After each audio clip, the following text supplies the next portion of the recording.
Hey guys, what's up? Curious স্টোরির আরও একটি ব্র্যান্ড নিউ এপিসোডে আপনাদের সবাইকে ওয়েলকাম। কোয়ারেন্টাইন, হার্ট ব্রেক আর একরাশ দেনা, এই অবস্থায় আপনি কি করতেন? What if the answer is becoming a cam girl? আজ আমরা কথা বলবো এমনই এক আনকনভেনশনাল, ফ্রেচে, নির্লজ্জ এবং surprisingly deep German comedy broke alone, a kinky love story নিয়ে। তো এই ফিল্ম কি আপনার সময় নষ্ট করবে, নাকি এটি একটি হিডেন জেম? কাদের এই ফিল্মটি দেখা উচিত আর কাদের কমপ্লিটলি অ্যাভয়েড করা উচিত, সব জানতে হলে এই ব্রুটালি অনেস্ট রিভিউটি শেষ পর্যন্ত দেখুন।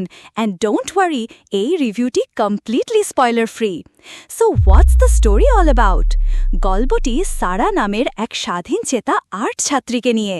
কোয়ারেন্টাইনের প্রথম দিনেই সে তার বয়ফ্রেন্ডকে অন্য কারো সাথে ধরে ফেলে এবং জানতে পারে যে বয়ফ্রেন্ড তাদের 6 মাসের ভাড়া না দিয়ে সেই টাকা একটি ক্যামগার্ল সাইটে উড়িয়ে দিয়েছে। এখন সারার কাছে মাত্র 14 দিন সময় আছে বাড়ি ভাড়া শোধ করার, না হলে তাকে রাস্তায় নামতে হবে। কোনো উপায় না দেখে সে সেই একই ক্যামগার্ল সাইটে নিজের ভাগ্য পরীক্ষা করার সিদ্ধান্ত নেয়।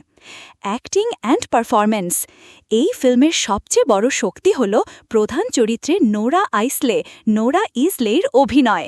হি carries the film with ease. তার অভিনয়ে সারার অসহায়তা, সাহস এবং আত্ম আবিষ্কারের জার্নিটা খুব সুন্দরভাবে ফুটে উঠেছে। পার্শ্ব চরিত্ররাও তাদের নিজ নিজ ভূমিকায় যথেষ্ট প্রভাবশালী। Direction and screen play. Director আনা উন্টারভেগার আর্থিক সংকট, সম্পর্ক ভেঙে যাওয়া এবং আত্মপরিচয়ের মতো সিরিয়াস বিষয়গুলোকে একটি প্লেফুল এবং রেসপেক্টফুল উপায়ে তুলে ধরেছেন। ফিল্মের স্ক্রিন প্লে খুবই ইন্টেলিজেন্ট, যা ইরোটিক কমেডির আড়ালে একটি গভীর গল্প বলে। Cinematography and visuals. ফিল্মের ভিজুয়াল ল্যাঙ্গুয়েজ খুবই ফ্রেশ এবং কালারফুল, যা সারার ক্রিয়েটিভ স্পিরিটকে দারুণভাবে ফুটিয়ে তুলেছে। এর ডাইনামিক ক্যামেরার কাজ, বিশেষ করে ক্যামগার্ল পারফরম্যান্সের দৃশ্যগুলো ফিল্মটিকে একটি সেন্সুয়াল টাচ দিয়েছে, কিন্তু তা কখনোই ভয়েরিস্টিক মনে হয় না। Theme and message. Broke alone, a kinky love story শুধু একটি ইরোটিক কমেডি নয়, এটি সেলফ ডিসকভারি, ক্রিয়েটিভিটি এবং মডার্ন রিলেশনশিপসের এক গভীর প্রতিচ্ছবি। এটি দেখায় যে কিভাবে একজন নারী তার যৌনতাকে নিজের শর্তে ব্যবহার করে আত্মনির্ভরশীল হতে পারে। Pros. A surprisingly intelligent and deep comedy. Nora আইসলের অসাধারণ অভিনয়, একটি ট্যাবু সাবজেক্টকে নতুন এবং সম্মানজনকভাবে উপস্থাপন। Fresh visual style and direction. Cons. ফিল্মের প্রেমিস হয়তো সবার জন্য নয়।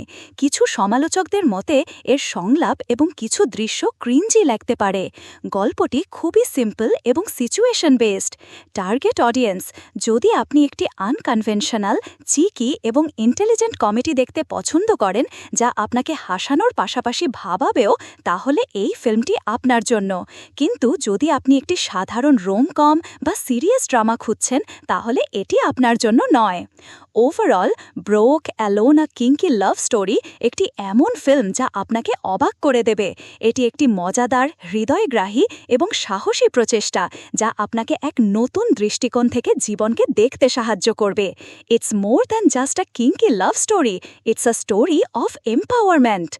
আমাদের কিউরিয়াস স্টোরির রেটিং হল 7/10।